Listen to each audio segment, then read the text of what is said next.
I hired an investigator and discovered that my husband has been having an affair during his work trips, but I don't know what to do because we have two small kids, and he funds our lifestyle. Posted by you/throw-ra London mum. My husband, 47M, and I, 44F, have been married for just over a decade, and it has been, for the most part, a loving marriage centered around our two beautiful children. Of course, I've had grievances. He travels a lot for work, is constantly glued to his phone, and sometimes abruptly pops out for errands that he has always been incredibly vague about. Initially, these didn't concern me too much. He has a very demanding job that has allowed us to have a lifestyle I never thought possible, enabled me to leave work to be with the children, take us on wonderful holidays, and send the children to a great school. I always felt that complaining to him about his work, phone, computer, and random emergencies would be selfish, considering everything he does for us. However, 2 weeks ago, I started getting really suspicious after I found a condom in the inside pocket of his blazer. There was no reason for him to have it there, as we only ever have sex at home, and frankly, it isn't something we do as often as we used to. This prompted me to do something I never thought I would do. I found an opportunity to get into his phone when he wasn't looking. I'm not sure what I was looking for. I first checked his photos but couldn't find anything.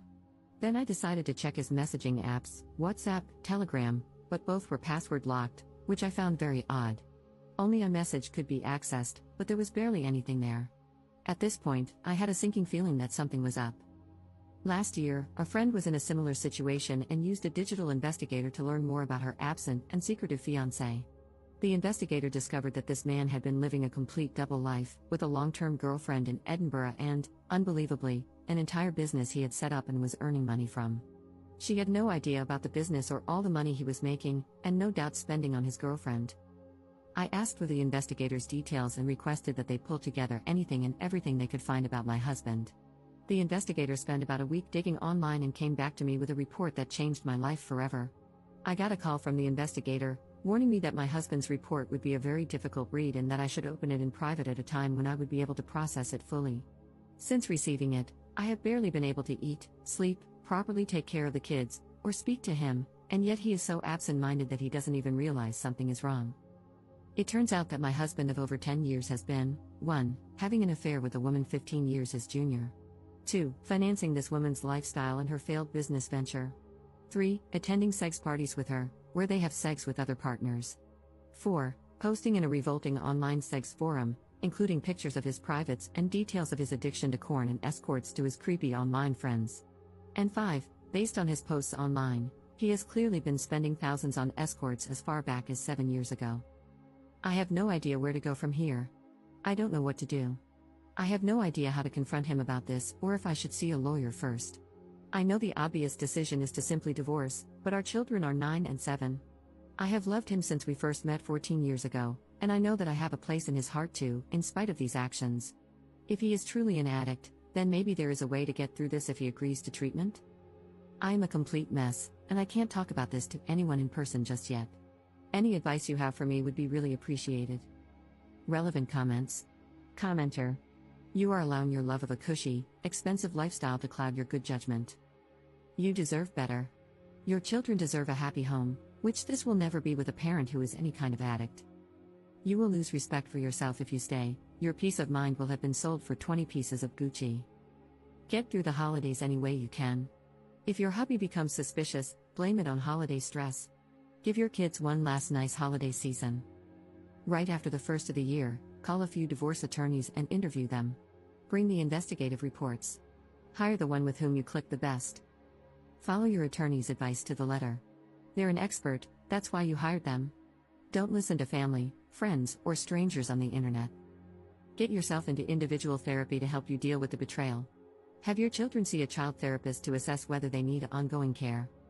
Be kind to yourself, you've only just found out about a massive betrayal. You didn't know, but now that you do, you're taking proactive steps to defend and care for yourself and your children. Your husband is on his own. He can get into therapy or not, it's not your problem, and don't take it on as one. Your plate will be plentiful with your business and that of your 2 children. Wishing you and your children a peaceful and joy-filled 2025 as you move together into a new life. Ops response. Thank you so much for this comment. This was one of the most useful ones I have gotten, and I truly took it to heart. I have yet to get into therapy, as I simply haven't had time for it yet, but I am planning to the moment things start to slow down a bit. Update 6 weeks later. This is an update to my original post from around a month ago. Firstly, I'd just like to thank almost every single one of you who has commented to offer me advice or messaged me privately. I took a lot of advice on board, especially from a legal standpoint, and this has proven to be of great benefit. I apologize for my long absence and lack of replies. I hope the update below explains it. I chose to wait until after New Year's as I did not want to rob the children of one last Christmas and New Year's holiday as a family. In the meantime, I researched solicitors and sought recommendations from trusted friends. Rather humiliatingly, after much urging on this website, I also scheduled and went through with an STI test. It was horrifically embarrassing, but I am relieved to say that it came back negative. I don't know how I could have coped if he had gotten me sick because of his revolting actions.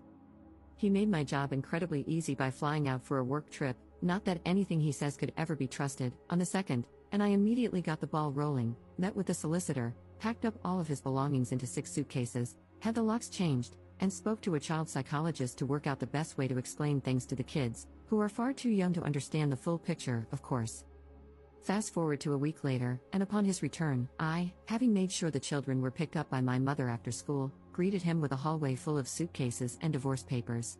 I had printed out the report in full and started walking him through it before he broke down in tears. It was a compulsion, he was unbelievably stressed, and if I left him, he would have no choice but to marry the other woman, whereas he would end it immediately if I took him back. This last part was truly the nail in the coffin. I don't think he even realized just how manipulative a comment that was. After hours of back and forth and his groveling, he gave up. He was left at the bottom of the stairs in the entrance to our home with his suitcases, waiting for a cab to take him to God knows where. There is still a lengthy legal process ahead, and unfortunately, it turns out that his infidelity doesn't really impact how assets might be divided following the legal battle. However, I'm confident that my solicitor will get the outcome I need to keep the house and live independently. In terms of the children, I would rather not discuss them to maintain privacy, but it has been an incredibly difficult adjustment, and sometimes I do feel guilty. As for myself, I am still completely heartbroken, and frankly, I don't ever hope to find love again. I just don't think I can quite trust like that anymore. Finally, I'd just like to add that while most comments have been lovely and supportive, I did receive a number of comments and private messages blaming me for my soon-to-be ex-husband's behavior, claiming I did not give him sufficient sexual attention and that I shouldn't complain because he provided me with a certain lifestyle. Firstly, these comments are awful and betray a repulsive worldview regarding sex, intimacy, and marriage. Secondly, our ailing sex life was not my doing and was, at times, a criticism I myself had of our relationship, not the other way around. Thirdly, just because someone provides you with a lifestyle does not entitle them to treat you as if you're nothing, with no respect, no honesty. I would have hoped everyone would be aware of that. Up in the comments. Thanks for this. Sadly, because we are in the UK, cheating doesn't have much of an impact on divorce outcomes. However, my solicitor is among the best in the UK, and I trust that we're going to do some real damage.